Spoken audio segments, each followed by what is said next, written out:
Setiap jiwa adalah calon kerajaan sorga. Gunakan kesempatan untuk bagi percaya kepada perorangan, kapan dan di mana saja. Percakapan pribadi memungkinkan fokus yang lebih baik, walaupun komunikasi hanya satu arah saja, seperti pendeta Schön dengan seorang biarawati yang bungkam 1000 bahasa, tetapi karena terfokus memperoleh perhatian tersendiri dan tergugahlah hatinya.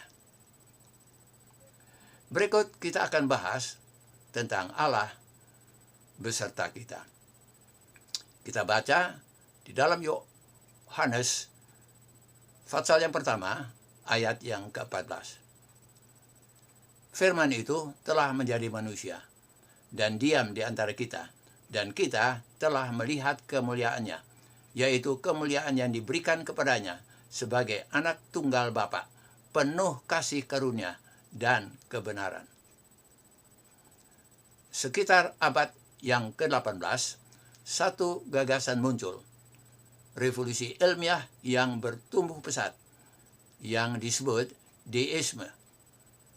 Walaupun gagasan itu mengajarkan bahwa Tuhan menciptakan manusia, namun tidak melibatkan diri dalam kehidupan mereka sehari-hari. Ia meninggalkan manusia sendiri, dan pada dasarnya manusia harus menjaga diri sendiri. Tuhan yang demikian bukan Tuhan yang dinyatakan dalam Alkitab. Tuhan dalam Alkitab menjelma sebagai manusia dan hidup di tengah-tengah manusia ciptaannya. Ia memancangkan kemahnya dan menetap di antara umat manusia. Nama yang diberikan kepadanya ialah Immanuel, Allah beserta kita.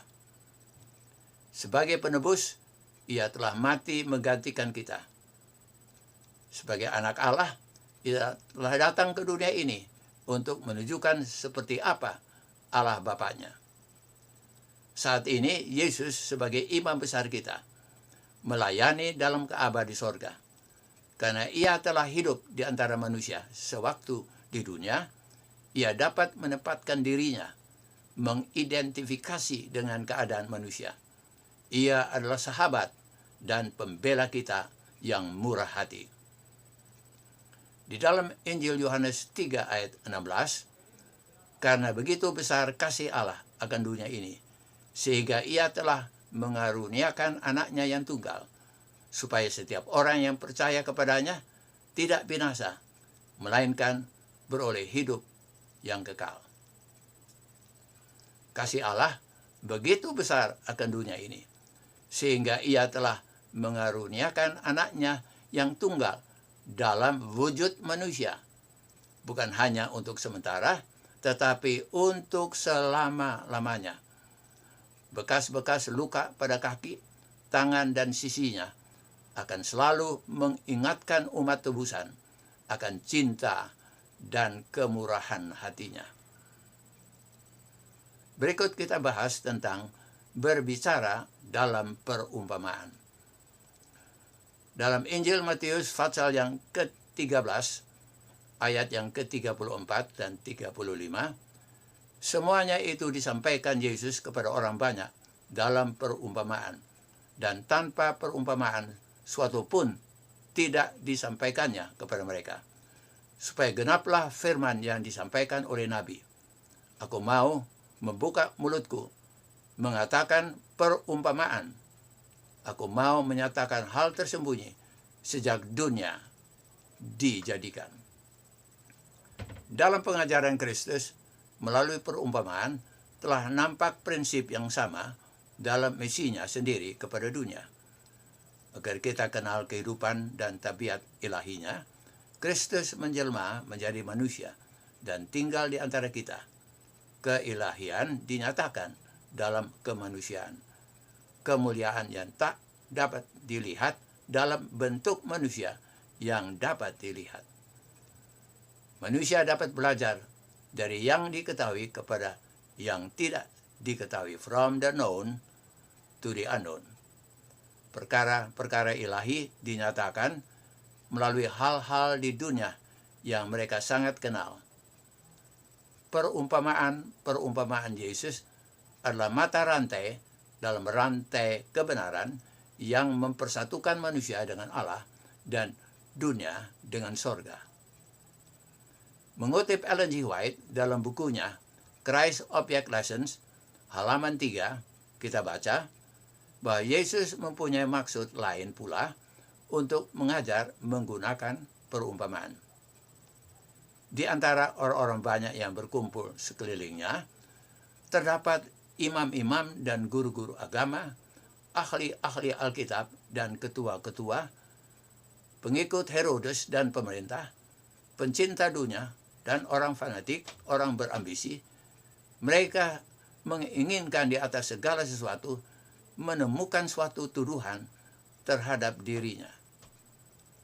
Pengintai-pengintai mereka mengikuti jejaknya dari hari ke hari untuk menangkap sesuatu dari ucapan bibirnya, sesuatu yang dapat menyebabkan tuduhan terhadap dirinya dan untuk selamanya mendiamkan dia yang nampaknya telah menarik dunia mengikutinya.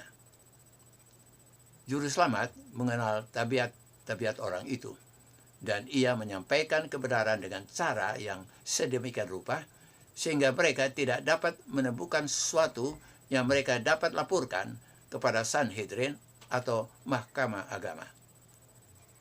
Dalam perumpamaan, ia menegur pekerjaan jahat dan munafik mereka yang menempati kedudukan yang tinggi.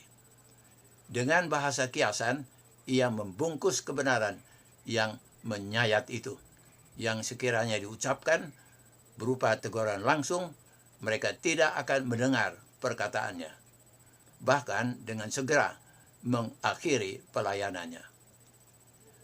Selagi ia mengelakkan diri dari pengintai-pengintai, ia menghadapkan kebenaran demikian jelasnya sehingga kesalahan nampak dan orang yang jujur hati memperoleh faedah dari pelajaran-pelajarannya. Kebijaksanaan ilahi dan kemurahan yang tak terhingga telah dijelaskan oleh ciptaan Allah. Melalui alam dan pengalaman hidup, manusia diajarkan tentang Allah. Di dalam buku Roma, pasal yang pertama ayat yang ke-20 kita baca, sebab apa yang tidak nampak daripadanya, yaitu kekuatannya yang kekal dan keilahiannya, dapat nampak kepada pikiran dari karyanya sejak dunia diciptakan, sehingga mereka tidak dapat berdalih. Sekarang tiba kita mengambil rangkuman dari pelajaran kita. Pertama, kasih Allah begitu besar akan dunia ini, sehingga ia telah mengaruniakan anaknya yang tunggal dalam wujud manusia, bukan hanya untuk sementara, tetapi untuk selama-lamanya. Yang kedua, seperti Yesus, kita harus rela membagikan Injil kebenaran dengan siapa saja, dengan tidak memandang bangsa, warna kulit, atau kepercayaan mereka. Setiap orang adalah calon kerajaan sorga. Yang ketiga, menghadapi tantangan dan ancaman hidup. Biarlah Immanuel, Allah selalu beserta kita. Dan yang keempat, selain mengetahui isi pekabaran, biarlah kita ikuti teladan Yesus, bagaimana ia menggunakan perumpamaan dalam metode pekabaran Injil.